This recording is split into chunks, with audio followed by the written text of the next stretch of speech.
Hello, hi, welcome everybody. So today I'm finally giving you all my long-awaited fall reading list. These are all of my fall reading recommendations, books that I feel like either have the perfect fall vibe and are just right to read in this season, some that are set during the fall, so that's how they kind of fit into the theme, but nonetheless, all of these books that I have to recommend to you today, I find to be perfect to read during the fall time. We have books across all different types of genres and categories. I have a long list of classics, some literary fiction, some fantasy, some gothic horror, romance, dystopian. It's all over the place, but all of them thematically fit into the autumn season. So I'm so excited to talk about these books and share them with you all. I have talked about most of these, I think, at one point or another on my channel, so you've probably heard me talk about them before, but I just like having them all in one place so that you can have this collective list to come back to whenever you feel like you need a good fall read, even if it's not during the fall, because honestly, a lot of these are just some of my favorite books of all time because I just really like anything that kind of has an autumnal energy to it. So yeah, that's why there's so many of these that you've heard me talk about many times before. But there are also a few new ones. I just love everything about this season, despite the fact that I live in California and the trees don't actually change color very much. I love when everything gets a little bit cooler, when you can start wearing like comfy sweaters and dress in fall colors. I just feel like I'm coming back to life. And one of the things I like to change up during this time too are also my phone cases. And that leads us to the sponsor for today's video, who is Berga. I've been using my new Berga phone case since the start of the fall season and I am utterly obsessed with it. They create their designs based off of fashion trends, and even celebrities as big as Taylor Swift, Cara Delevingne, and Elizabeth Gillies have been seen using their products. This is the case that I've been using. I'm so obsessed with it. It's so pretty. I love the cherries. It literally matches my red sweater. It matches my red nails. I'm very into red for the fall. I also have one of the rings attached to it as well, which has been super nice and convenient. So you can prop your phone up. I love how protective this phone case is. It has like the rubber border around the entire thing, so in case you drop your phone, it'll protect it. There's so many different prints and patterns to choose from, so you can really customize it to what you like. I also really love their iPad cases. I love the little deer print on it. I just think it's so cute. So if you're interested in trying out some of Berga's products for yourself, they currently have a friends and family 2+2 offer. So if you buy 2 phone cases, you get 2 for free. And if you use my code ClockReaderX15, you get an extra 15% off your purchase. So be sure to check out my link in the description box so that you can look for your new perfect case and use my code to get that extra discount. But again, thank you so much to Berga for sponsoring today's video, and without any further ado, let's get into my ultimate fall reading list. All right, so we are going to start with the classics that I have. I think I have about 7 or so recommendations. These are the ones that to me feel the most fall. They are some of my favorite classics I've ever read, but they are quintessential fall books. Like if I were running an English class, these are some of the books that I would assign to read during the fall semester. Starting off strong, we have the one, the only Frankenstein by Mary Shelley. This is an absolutely perfect fall book. This is a book I read last year for the first time and I was blown away by how much I loved it. I understand why she is considered the mother of science fiction and gothic horror in some ways too. I can't recommend this enough. It's a fantastic classic. Also, if you're kind of just getting into reading classics, it's a bit of a shorter one. It's not super long or anything, and I find it fairly easy to read compared to some other ones. So yeah, I highly recommend this. Next up, it can't be a fall reading list without some Edgar Allan Poe. This includes like The Telltale Heart, Fall of the House of Usher, and some of the other classics, of course. Reading Poe during the fall feels just as right as reading Frankenstein in the fall. It's just the right time to pick up some of these stories and read them or reread them. It's been a really long time since I've read any of his stories, so I might revisit a couple of them, probably Fall of the House of Usher, since I've seen the show last year, and there's actually another book on this list that is a reimagining of that story too. So yeah, this one had to be on the list if you're looking for horror, gothic horror. Obviously a perfect classic to start with. Next up, another one of my favorite shorter classics that I also need to reread. It's been a long time. I haven't read this for years, but I loved this book when I first read it, and that is The Metamorphosis by Franz Kafka. Again, another one that I find fairly accessible in terms of the language. I didn't find this one too difficult to read, and again, it's shorter, so if you're looking for something a little bit easier to get through overall and you want to get into classics, another good one to start with. The story is dark, it's weird, it's grotesque, and it's just so iconic. So many works reference this, and I just feel like it's a great one to just have read at some point in your life, and I think the fall is the perfect time to pick it up. I absolutely could not make a fall reading recommendation list and not recommend the Bronte sisters. So we have Jane Eyre and then Wuthering Heights. I also recently got this copy that I'm very obsessed with. I've been looking for this everywhere and I was so happy when I found it in a used bookstore recently. recently. Jane Eyre is one of my favorite classic novels as well, but another one that I haven't read for a very long time that I feel like I need to reread as an adult, because the last time I read this, I think I was 17. Another perfectly dark story that is great to read during the fall time. And then of course, Wuthering Heights. Actually, I don't talk about this book very much, but this was my favorite book of all time for a very long time. I know, how very Bella Swan of me, but I loved this book. I have heard about the adaptation that is coming out. They need to fix that casting, because I don't understand how you're gonna make Heathcliff a white man for the billionth time when he's explicitly not, and that's a huge part of the story. Anyway, I could make an entire rant about that, but that's not the point of this. This book is like one of those books that made me a true reader, so I have such a special place in my heart for this. But yeah, both of these, the Bronte sisters. I still need to read a book by Anne Bronte. I've actually never read any of her work. So yeah, highly recommend these. Great time to pick these up for the first time if you've never tried them. Two classics left, but next up I always have to recommend Rebecca by Daphne du Maurier, one of my all-time favorites. This book is mysterious and a little bit haunting, and just again another perfect one to pick up during this season. This one also has a couple adaptations. I've only seen the most recent one and I wasn't really the biggest fan of it, so I do really highly recommend reading the book. And again, another one that I think is a bit more on the accessible side if classics are something you're starting to get into. And then last but certainly not least, my favorite classic of all time, I have to mention the one and only The Picture of Dorian Gray. This book is one of the blueprints for modern Gothic horror, and with very good reason. This book is so good. For me, this was one of those books that I read that reminded me why I love to read so much, and it was also what got me into reading so much more Gothic horror. Obviously, this has to be on the list, and if you still haven't read it, highly recommend trying it out this fall. So that's it for classics. There are obviously more that I would like to read that I think would probably fit in really well for this season, but that's the list I have for now of the ones I've read that I would recommend. But moving right along, let's get into a couple of short story collections. So as you can tell from the classics that I mentioned, most of the books that I'm going to be talking about kind of lean more into either the Gothic or Gothic horror genre. I wanted to pick books for this specific recommendation list that fell more into that kind of a fall category than just fun, lighthearted fantasy, which is also so much fun to read in the fall. It's just, I feel like past recommendation videos I've made have been more along those lines, so I wanted to lean more into the darker side of things with this recommendation video in particular. But that being said, I have two short story collections that I really want to mention because I love a good short story collection. When you read a good one,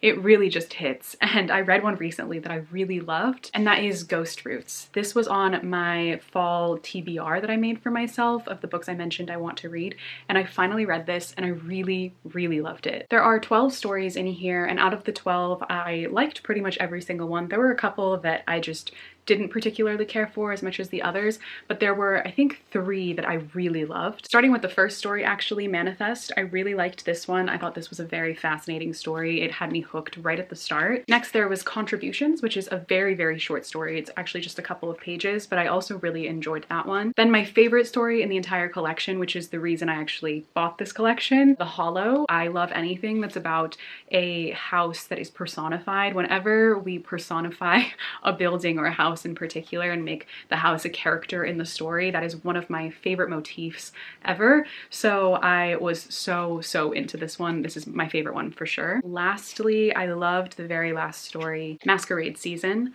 This is probably my second favorite one after The Hollow. But overall, the entire collection is great. The stories are kind of haunting. Most of the stories are a little bit fantastical. They have some blend of magical realism into them, which I really like. So I really do feel like this is actually a perfect fall short story collection because it does lean into the kind of darker side of storytelling. So yeah, highly recommend this one. And then next, of course, I have to mention one of my favorite short story collections and just one of my favorite books of all time, and that is Her Body and Other Parties. I've talked about this book so many times. The first story in this, The Husband Stitch, is one of my favorites of all time. I literally love every single story in this, including Especially Heinous, the Law & Order SVU story, which I understand that most people are not going to like. That is the type of story that you will only like if you were super into Law & Order SVU at a very specific period of your life, and also if you were just deeply, unfortunately, into Elliot Stabler and Olivia Benson fanfiction, which is just like such a niche thing that I'm just amazed that that story even exists. So you can skip over that one if you weren't into Law & Order SVU back in the day, but the rest of the stories are still absolutely worth reading. You don't need any kind of prior knowledge for them. So yeah, highly recommend this one as well. It's also dark, it's also kind of of disturbing, very much has an October kind of vibe to it, so it's perfect for fall. All right, so next up we have all of my fantasy standalone. Some of them are technically the first in a series, but you can read these books as standalone books. So we're just sticking to standalones for this case, and at the most like a duology. Starting off strong, we have to go with the classic. I can't not recommend this book, and that is of course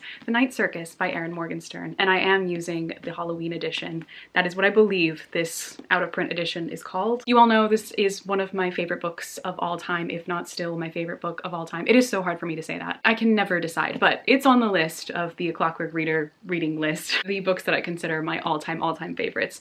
It's in the top 5 for sure. Always have to recommend this one. She is a classic and she will remain a classic. I love this book to pieces. The vibe is everything I look for in a fantasy novel, and again, another one that's a little haunting, a little dark, so perfect for this time of year. And then of course, if we're talking about The Night Circus, I have to mention The Starless Sea, another one of my favorite books of all time. Erin Morgenstern just knows how to write exactly my favorite type of fantasy novel. Another kind of weird book that is, I think, pretty hit or miss for some people, but this is exactly the type of immersive story about stories that I really eat up and love. I think it's a perfect book to sit down with in the fall. Next up, we have the first of 3 of my Ava Reid recommendations throughout this video because I just love her books so much. And so of course I have to mention A Study in Drowning. This is technically now the first in a series. She's writing a second book, but you can definitely read this book on its own. This is one of only 2, I think, young adult books on this entire list. I don't really read too much young adult anymore. I still love it, obviously. Like, some of my favorite books of all time are still young adult novels, but I just don't read as much of it anymore because I've gotten older and I've gotten into different things. That's not to say I don't still love it. I do, and when I find a great one that I really love, I will always recommend it. And this is definitely one of those books. I love this story. It was so atmospheric. Another story about stories and who gets to tell their stories. Again, another one that's perfectly eerie for the fall time, so had to include this one. Next up, many of you will be happy to see this book on this list because of all the years I've been making videos and of all the years I've been making fall reading recommendation lists, every year someone tells me that I have to read this book and that I would like it and that it would make it on this list, and you all were right, and I finally read it this year and I loved this book so much. An absolute all-time favorite now, and that is Piranesi. This is unlike anything I have ever read in the best way possible. Everyone who tells you that this book is worth reading is not lying to you. They're telling you the truth. For me, this was another one of those stories that reminded me why I love to read so much and why I just love storytelling so much. It was also really inspirational in terms of like the writing, and I kind of like wanted to sit down after I read this and write myself. So yeah, there's just so much to the story. I'd never ever want to say anything about it because I feel like you shouldn't know anything about this book before you get into it. It's not what you think it is, and so much more than that too, and it's just fantastic. Definitely worth picking up at any time, honestly, but it's also a pretty short one, so you can get through it fairly quickly. Next, we have the only other young adult book I have on this whole list, and that is, of course, none other than Sorcery of Thorns. This just feels like the quintessential perfect fall read to me. Definitely a little less dark and maybe a little less disturbing than some of the other books I have on this list. If you like cozy, kind of Ghibli, Howl's Moving Castle vibes, and that's what you're looking for this fall, this is definitely the book that I would recommend for that. And it's also really well written. Everything about it is just like perfectly constructed, so I will always recommend this book. Okay, so next we're gonna go into dark academia, but I have one dystopian book to recommend first, and I absolutely had to recommend Parable of the Sower by Octavia Butler. Again, you can read this at any time of the year, but it's just the right amount of disturbing that it feels almost like a horror book, even though it's technically not horror. It's science fiction and dystopian, but there's something about this and like the themes that it explores that are so complex and difficult and disturbing and just hard to read that it feels like it would fit in with horror novels, which is why I recommend it on this list. There's other Octavia Butler that I'm sure would be perfect for fall as well. There are several that are on my personal TBR for the fall that I plan to read, so I'm very excited to get to those, but of the one that I have read, I had to put this one on the list because it just feels right. Next up, we have my dark academia section. These are the books that I consider to be my favorite dark academia novels that I have read, and the ones that I'd personally recommend above all else. So starting off strong, we have one that I feel like people don't often mention when when they talk about dark academia, but more people should. I think people have just forgotten about this book, but that is Vicious by V.E. Schwab. This is still probably my favorite V.E. Schwab book, and I do really love the Darker Shade of Magic series, which is another good like fall fantasy series if you're just looking for some high fantasy. But if you're looking for dark academia, if you're looking for science fiction, if you're looking for more of like a murder mystery type of vibe, this is definitely the one that I would recommend, and I still think it's her best book. This is also technically a duology, but honestly, I don't remember anything about Vengeful, and I didn't care that much. Like, I liked it, but it's nowhere near as good as Vicious is. Another one of those books that I read early on when I first started making booktube videos that reminded me why I love reading so much. All right, next I have a book that is probably to this day still the strangest reading experience I have ever had in my entire life, and that is Vita Nostra. There is literally no way to describe this book to anybody. I've seen people describe this as like grown-up Harry Potter because there's a magical boarding school, but I think that's a really misleading description of the story. I don't think this is anything like Harry Potter. The parallels stop at boarding school. So I don't really know why people compare it to that. I don't think it's similar at all. This book is more like The Magicians, the TV show, because I've never read the book, so probably also similar to the book. But The Magicians TV show, if you've watched that, this has more of that kind of weird, strange, confusing energy, but even that comparison's not completely accurate. That fantasy world is much different than this one, because this one has you questioning whether or not you're even in a fantasy world, like whether or not there's even fantasy or magic at all in this story. That's kind of like the question you're trying to explore or unravel. This book is so philosophical, and it will like really just get in your head. The entire thing is kind of just about thinking. I don't really know how else to describe it.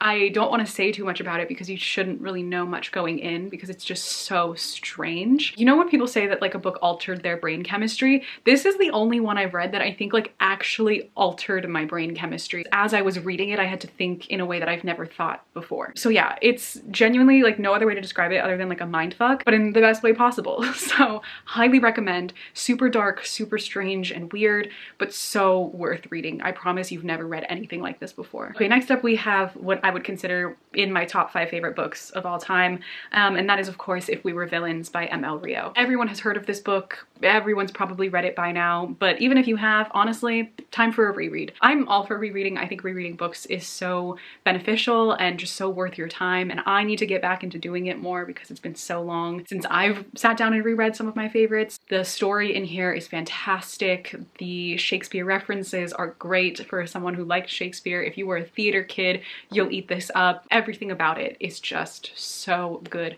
Perfect dark academia.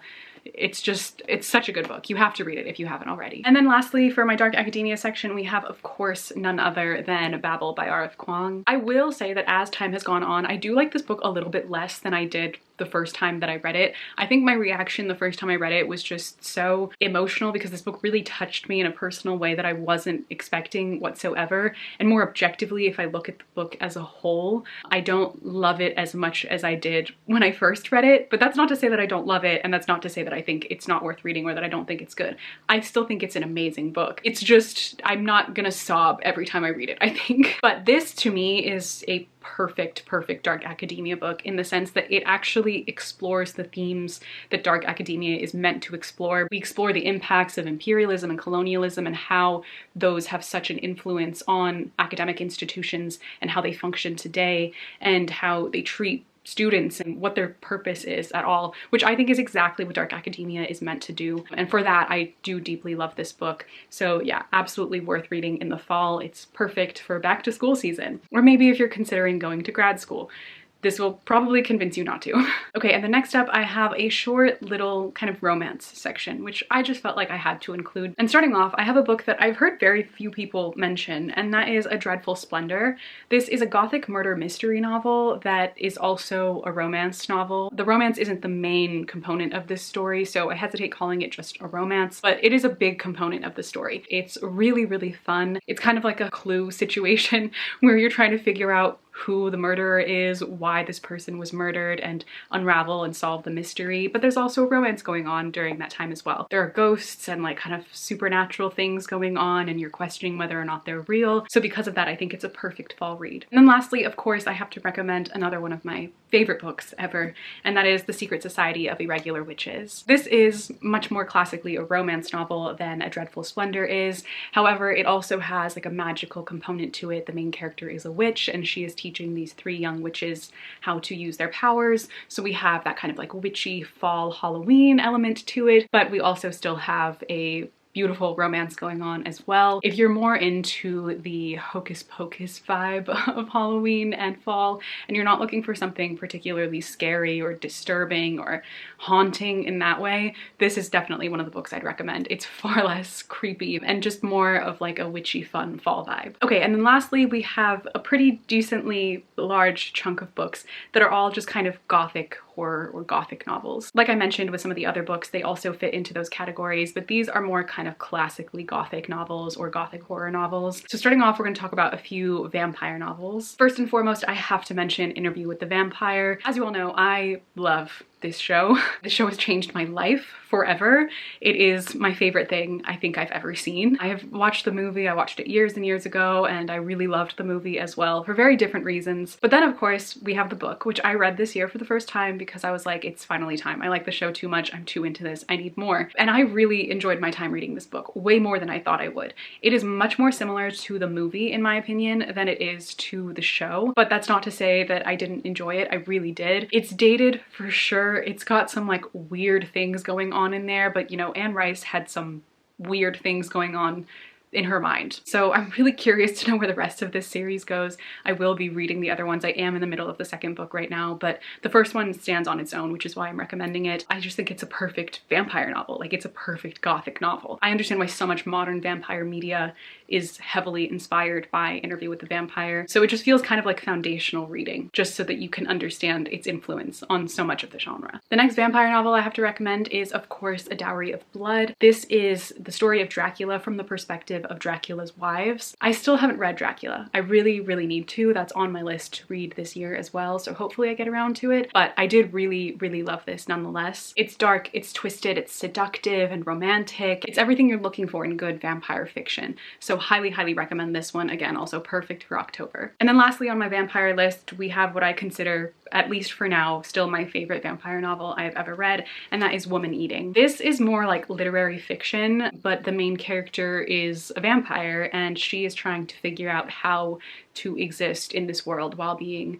a vampire. I always describe this book as for the girls with eating disorders and mommy issues, who just also grew up loving vampires. That is who this book is for, and it's perfect. It's a bit slower paced and less kind of like action-packed. There's not much that actually happens in the story. It's a lot more introspective. But that's the type of novel I really love. So this really resonated with me, and like I said, still my favorite vampire novel I've read. It's so different from anything else, but I just found it so fascinating and so well done. There are definitely other vampire novels I still need to read. There are a few on my list, and I still plan to make a vampire related video, which will happen at some point. Maybe it won't even be in October, but who cares? I can talk about vampires whenever I want. Okay, and the next, just continuing into general Gothic horror, we have one of my favorite books I've read this year, and just a new favorite in general. I loved this book so much, and I've talked about it a couple times now, but that's of course Mexican Gothic. This is a perfect Gothic horror novel in every way. The storytelling is so well done. The writing is impeccable. I loved the characters. It's dark, it's twisted, it's creepy. It'll have you like turning the page as fast as you possibly can because you need to know what happens. At a certain point, I was like pacing around my room. This had me on the edge of my seat, and it was so, so good. I can't recommend this book enough. Thank you to everyone who recommended it to me and you said that I would love it. You were 100% right. I absolutely adored this book. Okay, and then getting into my last 4 books, I just noticed a theme with them. They are all Gothic novels or Gothic horror novels, but they are all also kind of retellings or reimaginings of classic fairy tales or short stories or classic stories or something like that. So I guess this is the like retelling, reimagining section of my recommendation list. Getting into the first one, we have What Moves the Dead by T. Kingfisher. This is a retelling or reimagining of Fall of the House of Usher by Edgar Allan Poe, which I mentioned earlier. This is a very short short novel. I don't know if it's considered a novel or a novella. It's another story where mushrooms are the horror, which is a theme. I've mentioned this before. That's like a theme in so much Gothic horror, where mushrooms are the horror. But I do really love it every time I see it. Every time I see like a Gothic novel with mushrooms on the cover, I'm like, oh, I know what you are. Next up, guess who finally finished Lady Macbeth by Ava Reid? Yes, I did. I finally finished it. And I loved it. This was so good. There was a while at the beginning where I was like, oh, I'm afraid I might not like this as much as I'm hoping to. And then I got to the middle and I was like, no, actually, I'm really gonna love this one. And I did. This is basically Macbeth from Lady Macbeth's perspective. I really loved the direction this went in. I loved the ending. I loved everything about it. It was such an enjoyable read. It's dark and Gothic and perfect again for this season, so highly recommend picking it up now if you haven't already. And then moving right along to another Ava Reid book, which I cannot make a fall recommendation list without recommending this book, because this is another book that I consider in my like top 5 favorite books I've ever read, and that is of course Juniper and Thorn. This is a retelling of the story of the juniper tree, and it is very much a Gothic horror tale. It has a lot of disturbing themes that it explores, cannibalism, CSA, like just a lot of dark stuff, which is in a lot of these books. Like I highly do recommend looking up content warnings for most of the things you read, just